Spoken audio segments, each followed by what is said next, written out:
নাইজেরিয়ায় খ্রিস্টান সম্প্রদায়ের ওপর সহিংসতার খবর বিশ্বব্যাপী উদ্বেগ সৃষ্টি করেছে।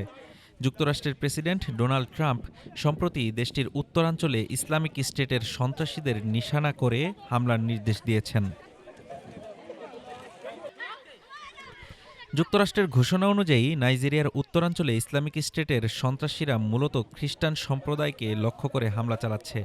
ট্রাম্প বলেন, এমন মাত্রায় খ্রিস্টানদের হত্যার ঘটনা ঘটছে যা বহু বছর বা এমনকি কয়েক শতাব্দীতে দেখা যায়নি।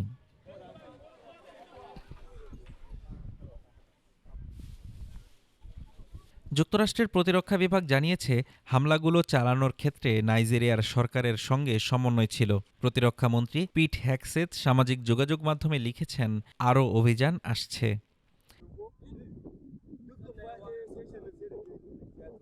নাইজেরিয়ার পররাষ্ট্র মন্ত্রণালয় জানিয়েছে, যুক্তরাষ্ট্রের সঙ্গে গোয়েন্দা তথ্য ও কৌশলগত সমন্বয় করা হয়েছে। তবে খ্রিস্টানদের উপর সহিংসতার সঙ্গে হামলার সরাসরি সম্পর্ক নিয়ে তারা স্পষ্ট অবস্থান নেয়নি। যুক্তরাষ্ট্রের ডানপন্থী ও এভাঞ্জেলিক্যাল খ্রিস্টান গোষ্ঠী বহু বছর ধরে নাইজেরিয়ার খ্রিস্টানদের উপর নিপীড়নের অভিযোগ তুলছে। ট্রাম্পের সমর্থকরা এটিকে গুরুত্বপূর্ণ বিষয় হিসেবে দেখেন। বিশ্লেষকরা মনে করেন, পরিস্থিতি শুধু ধর্মীয় নিপীড়নের বিষয় নয়, পশুপালক ও কৃষকের মধ্যে জমি ও পানিকে কেন্দ্র করে সংঘাতের কারণও সহিংসতার পেছনে রয়েছে।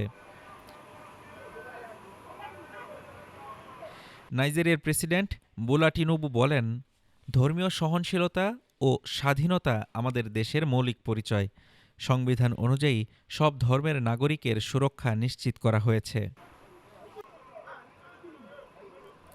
২০০৯ সাল থেকে নাইজেরিয়ার উত্তরাঞ্চলে বোকো হারাম ও ইসলামিক স্টেট ওয়েস্ট আফ্রিকা প্রভিন্সের সহিংসতা চলছেই। হাজার হাজার মানুষ নিহত হয়েছে এবং লাখ লাখ মানুষ বাস্তুচ্যুত হয়েছে। স্থানীয়রা বলেন, ধর্মীয় সহিংসতার পাশাপাশি অর্থনৈতিক ও সামাজিক কারণও সংঘাতের পেছনে রয়েছে। নাইজেরিয়ায় ধর্মীয় সহিংসতার এই জটিল পরিস্থিতি আন্তর্জাতিক মনোযোগ আকর্ষণ করেছে। যুক্তরাষ্ট্রের সামরিক হস্তক্ষেপ এবং দেশটির অভ্যন্তরীণ বাস্তবতা নিয়ে এখনও বিতর্ক চলছেই। Desk report, Dhaka today.